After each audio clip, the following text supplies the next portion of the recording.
Welcome to In the Money. I'm your host, Daniel Dent. Over the last 20 years, I've worked with families and businesses helping them become financially savvy. And now I'm going to do the same for you. Each show I'm going to share personal financial topics to help you make better informed financial decisions. The most important relationship you'll choose in your life is your financial planner. Well, maybe your spouse, but financial planner is a close second. Your ability to earn income and how you save and invest that income is one of the most important things you'll do to prepare for retirement. Joining us today is Teresa Bailey, Executive Vice President with Pickler Wealth Advisors and current President of the Financial Planning Association of Greater Memphis. We have a tremendous number of financial planners, advisors, and brokers in the United States, and many have different specialties and may or may not fit your situation. Choosing the right person is key to helping you reach your financial goals. Today, we're giving you tips to choose the right financial planner. Stay with us. You are watching Germantown Municipal Television, your source for everything Germantown.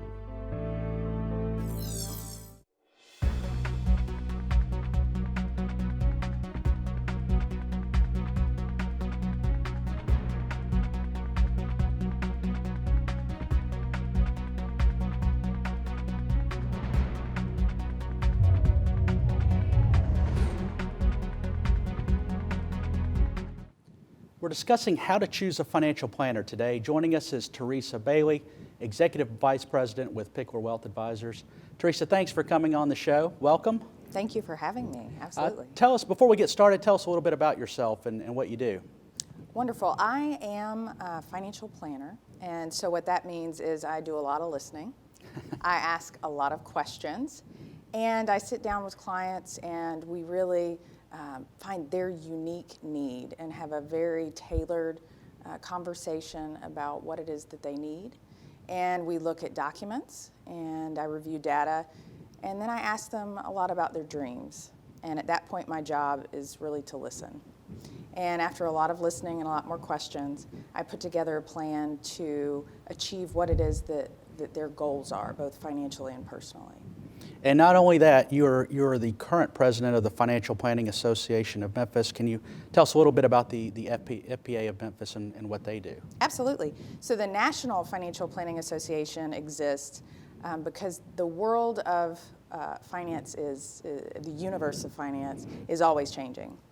And they exist to help us CFPs, Certified Financial Planners, keep up with that change. And locally, what we strive to do is be relevant in the community and financial planning, how it applies to the community, and also the students in the area. Okay. And one of the things that has been most neat about the local chapter recently is we worked with the CFP board to have a concentration in financial planning that's now available to the University of Memphis students. So our board is really proud of that. Oh, that's great. That's a neat program that they can either major in, I suppose, or have as a double major? Absolutely. It's right now a concentration in financial planning through a BBA program at the Fogelman College. Okay. Great start to a great career. We know this is a popular career, and that kind of leads us into our next question. When you look across the United States, there's certified financial planners, investment officers, wealth managers, all different names, brokers, and things like that. Can you talk about some of the distinction between the certified financial planner and some of these other titles that you see out there? Absolutely. Certified financial planners are very uniquely trained to look at the entirety of a financial situation. And then we act as either coach and work individually with clients, or we act as a quarterback and we know to bring in specialists when we need. The other designations that exist are usually a little more narrow in scope, or they exist if someone wants to target maybe a niche area in insurance or maybe even divorce planning.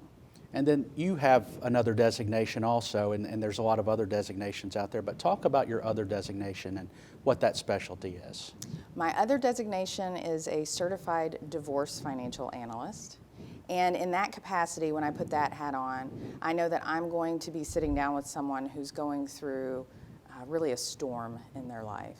And so that designation and the scope of what it is covered in my training is really to walk someone through complex financial situations that pertain to asset division, help them interpret some of the things that their attorney is saying.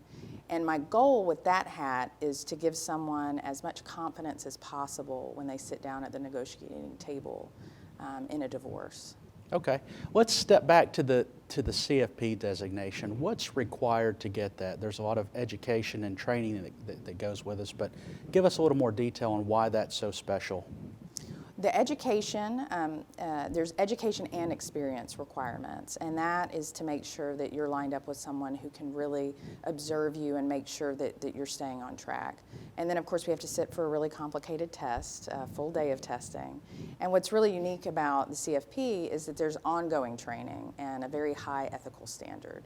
You're held to that every year, year after year, as long as you hold the designation. So if I'm hiring someone to guide my financial future, and I'd mentioned at the top of the show, it's one of the most important relationships that you'll probably develop or hopefully develop, why is it so important to have that CFP designation? I think, again, it's the unique training that someone has, and I think it's an indication that someone is taking it very seriously, what they do. It's a lot of work to maintain the CFP designation. So we know the CFP is really important. It has a lot of expertise. Like you said, it has a ethics standard and other things that are built into it. When is a good time to start using a financial planner? In my opinion, there used to exist barriers to getting in contact with the CFP, certain income requirements, certain net worth requirements. Now I think that those have, in a large part, been removed, so as early as possible.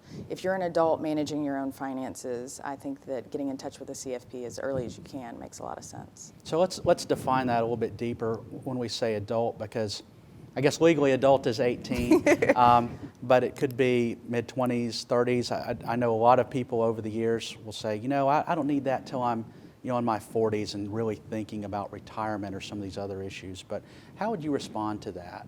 Oh, decisions that you make in your early 20s even, but especially before age 30, have a huge impact on your life. So even parents may be already working with the CFP, so an 18-year-old talking to their parents' CFP, you know, we do that all the time. Yeah, I think from what I've seen, a lot of people get hung up on the age thing, and really to me, it's how much time do you have, because that's a big factor, and starting earlier is better, right? Absolutely. And then also the financial complexity piece of it. Maybe you're 20 years old, but you've come into a large sum of money, or you have something else going on that you would really benefit from having a planner or some expertise there to help you. Absolutely. So how do we go about finding and selecting the right financial planner? Well, for the younger crowd that you just mentioned, there's a website. It's letsmakeaplan.org. That's a great place to just see a list of those in your zip code. I find that there's a much greater impact in finding someone that you fit with and find comfort in working with by word of mouth, asking around, talking to someone. We all have a very unique style. I'm known more for being a very passionate mother and wife who knows about money, also for leadership in the profession, and my style would be a lot more about life planning and very holistic. Someone else's style might be more about the numbers, which may fit someone else's style as well, the client that's looking. Okay, hold that thought. We have to take a short break, and we'll be back in a moment with Teresa. Stay with us.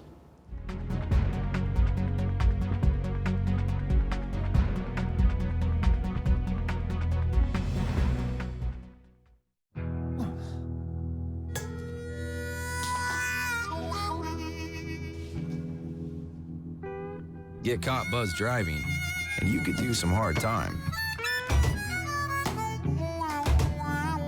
Craig, knock it off. Sorry, Mom. It could cost you around $10,000 in fines, legal fees, and increased insurance rates. And that could set you back a few years. Buzzed, busted, and broke. Because buzz driving is drunk driving.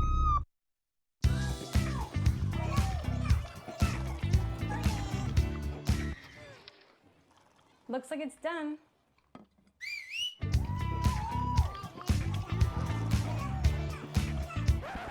Don't let salmonella get funky with your chicken. On average, 1 in 6 Americans will get a foodborne illness this year.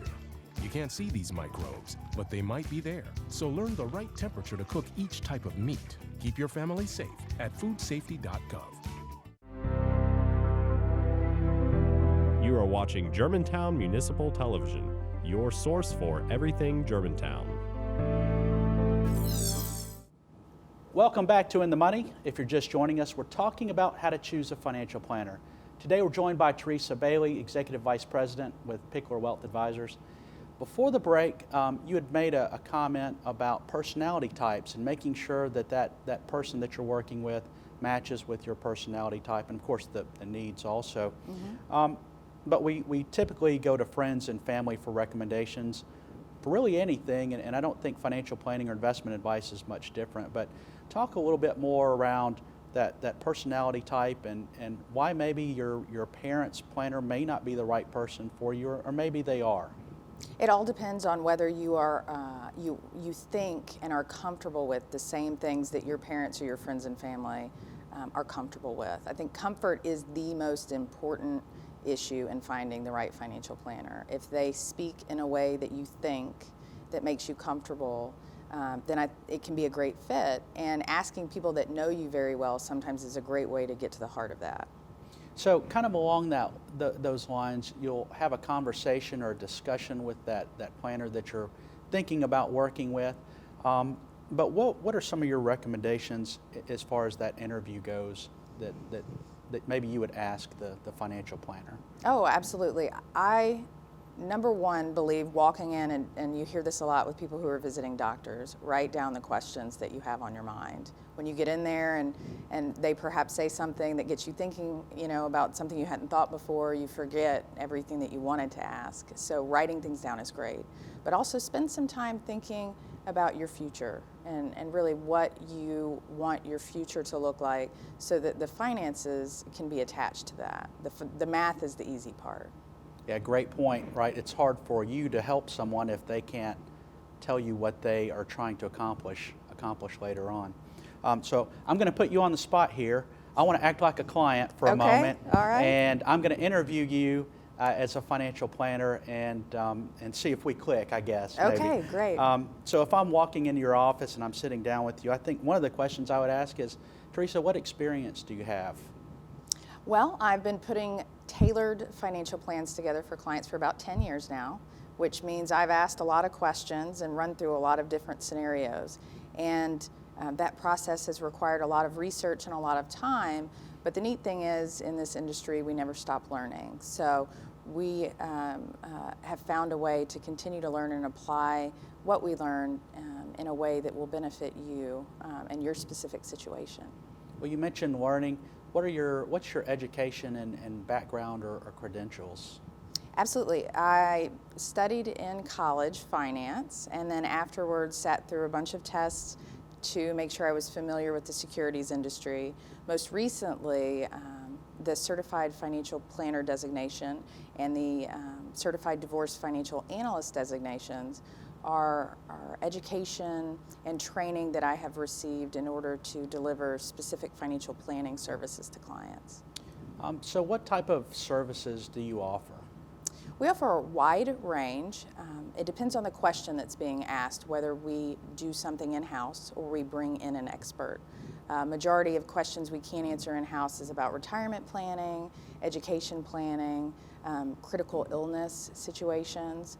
But if it's outside the scope of what we do, we have a great network of other experts. So can you give us an example of a different situation that you bring in an expert for? Would that be trust or some kind of estate planning, really complex estate planning, or what would that look like? Absolutely, and in that situation we would probably bring in multiple experts. So we would bring in an estate planning attorney and then also an insurance specialist who is accustomed to working with estate planning attorneys in complicated cases. So what does your approach to financial planning look like? So let's say you're hired today. What are the next steps?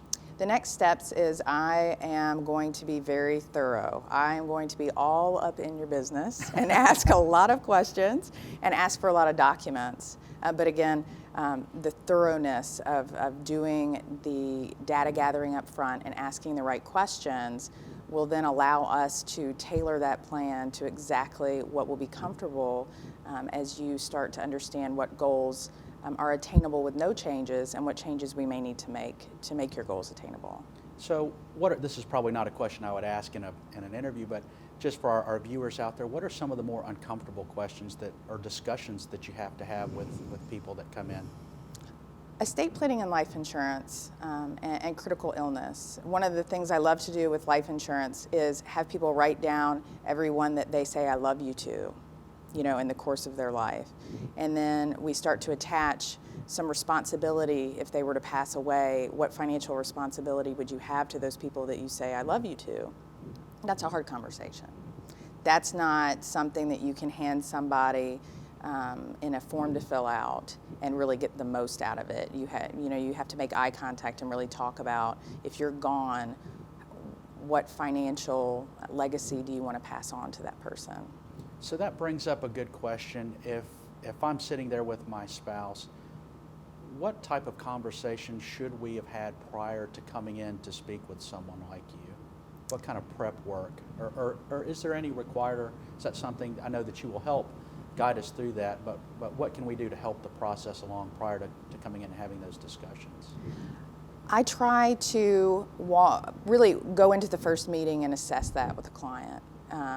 It's usually pretty apparent whether they have had discussions about their future, or some people are just day by day, whatever's in front of them. So that's one of the things that a CFP should really be able to help, is what homework you need to do really after the first meeting. It's hard to give out homework before the first meeting, but it may be a book to read together or just some simple questions to answer. So you'd mentioned the data gathering piece. How long does that process normally take? I'm assuming I'll have to bring in tax returns and W-2s or 1099s and basically everything financial that I can find, right? Yes.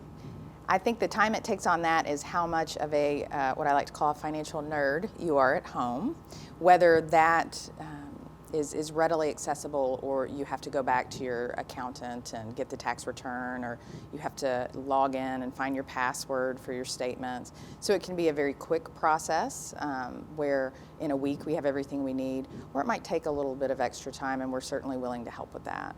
Okay, hold that thought. This is fun. I like firing questions off at you. But we need to take another short break. We'll be right back with Teresa Bailey. Stay with us.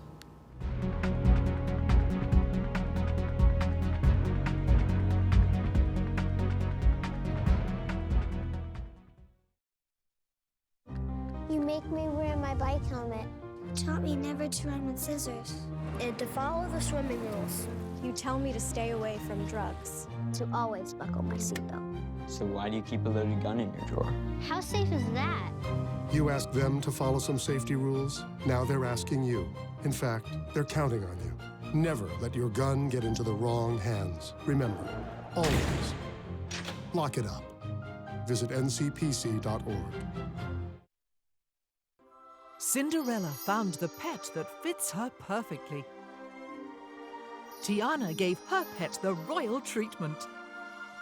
Belle found beauty when no one else did.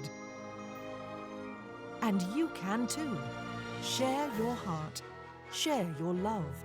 Bring home your forever friend. Make a shelter pet part of your world. Happily Ever After begins at theshelterpetproject.org. You are watching Germantown Municipal Television, your source for everything Germantown. Welcome back to In the Money. We're discussing financial planners today. Teresa, before the break, I was interviewing you and firing off a bunch of questions, and that's, as I said, was a lot of fun, so I want to keep doing that. After the data gathering process, I know I have to bring in a lot of information. You'll be asking me a lot of questions. But after the data gathering process, what's the next step? After data gathering, we really get to work on putting together different scenarios and doing different analysis to see if we're on track. And once we complete that process, we'll put together a document and bring you back in and sit down and walk through that document with you. So that final document that you're bringing to the table, what does that look like? And how do you walk people through that versus just dropping a 40 or 50 page document down? Absolutely. So my goal with each document, which will look very different depending on the situation, is for it to be as simple as possible, but no simpler. So as few charts and graphs and words as possible to convey what we need, but just the right amount. So for a young couple, it may be a 25-page document. For somebody who is very seriously looking at every aspect of retirement, it might be that 40 or 50-page document. But for each chart, we try to have numbers, and so people that are visual and people that are analytical, we try to cover all bases in the report. So if I come in and let's say I'm in my early 30s, I've got a small child, but other than that, no other big financial issues going on, and I think, you know what, I know I need a planner, but I'm not sure exactly what I need other than to maybe save for my kids' college or retirement later on, but no other major issues. What will my financial plan look like? Will it cover everything from top to bottom, or will it be focused on something that maybe people in that age group or that situation just commonly have, or what does that normally look like for your clients? I think we start with the common situations for whatever life stage you're in. So someone with a small child, especially if they're a single parent, we're going to look at life insurance, which they may not have considered. We're also going to look at their estate plan. So I think for each life stage there will be unique things, but overall there are certain boxes that you want to make sure are checked for everyone. Okay, let me get back to interviewing you now. Okay. What type of clients do you normally work with? Do they look like me, basically? And when I say that, my financial situation. Absolutely. So two different groups. Clients I normally work with. One would be young, driven entrepreneurs or young professionals, and anyone who's looking for strategy or very driven and very goal-oriented. The other would be women who are recently divorced or widowed, who really need a strategy to get them through, and someone who will walk them through a storm. For me personally, my family lost my mother when I was young, and so I have a very passionate soft spot for walking with people through those times. I know a lot of planners have staff that they work with. As a client or prospective client, would I be working directly with you, or would I be working with your staff, or would it be more of a combination? How does that work? I will always be involved, but there are so many moving parts that a good team to handle each of their specific skill sets being applied to all of those moving parts is very, very important. So it will always be a team effort. And this is what people always want to know. How do you get paid or compensated, and am I writing you a big check, or is it off products that you sell me? That's a big topic these days with all the issues that you see and some of the banks that have recently gotten in trouble. So how does that work with your practice? With our practice, comfort is key. So we have retained the flexibility to work with individuals in a variety of ways. We can do just hourly consulting if it's really just a small issue, or we do provide ongoing advice, and that's for percentage fee of assets that we manage. So does anyone else get compensated by the plan that I do with you, or maybe the recommendations or products that you are recommending? Possibly. That really depends upon the plan that we've presented. That will always be discussed, and if we bring in an estate planning attorney or we bring in an insurance specialist, they will of course charge what they charge, and we would not take any part of the estate planning attorney's fee or anything like that. Okay. So after I go through that first financial planning process and you tell me all the things that I'm supposed to do, and I do probably 2 of them, what is your meetings with your clients after that look like? Do you meet with them annually or every other year, or just when I want to talk to you, or how does that normally work? We are very persistent, at least annually, and we will chase you down. It's just so important to know about life changes. Some people, if there is a storm going on, we're meeting monthly. Other individuals, if we're just in maintenance mode, they've got 10 years to retirement and our plan is in place, maybe one or 2 times a year. But we will chase you down. That's good. I wish my doctor would do that for me. Right. So what do those review meetings look like? And is there a cost to having those? Well, I know this is very repetitive. They are different for every individual. Right. It depends on what the need is. We may have suggestions. Always we want to know what has changed and what's on your mind. Sometimes we'll have a plan update to do, and sometimes we won't. If you do too many plan updates as the market changes, it can be a little bit overwhelming.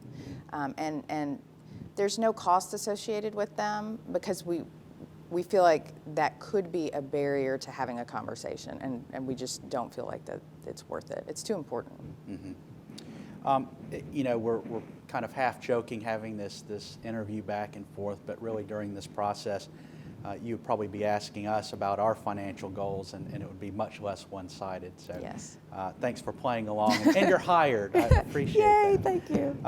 So you had mentioned the website earlier, but again, there's so many different advisors and financial planners, what other ways are there to determine if I should work with a person or not, or I can kind of check into their background?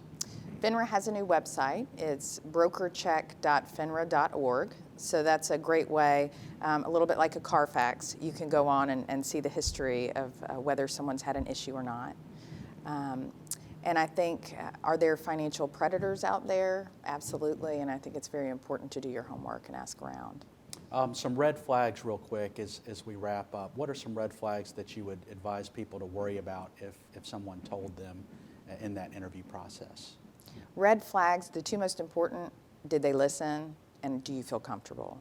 Other than that, if they're promising things that seem unreal, promising returns, or they're very pushy about making a sale, and you feel like you're at a car dealership sometimes, then, and not a good car dealership, then I think those are red flags. Just go with your gut. That's great. Great advice. Teresa, thanks for coming on. We appreciate having you out today. Thank you. Today we discussed why it's important to choose a financial planner and tips to help you make the correct decision. Different planners have different experiences and specialties. Understand what's important to you and be sure to find someone that fits your needs. It's similar to having your clothes tailored. The better the clothes fit your body, the better you look. The better your financial planner fits your needs, the better your plan will be for the future.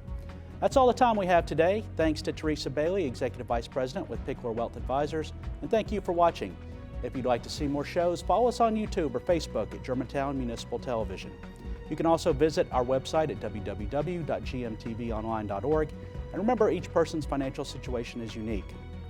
Before making any decisions, speak to a financial professional to see if our discussions today are in your best interest. We'll see you next month. I'm Daniel Dent, and now you are in the money.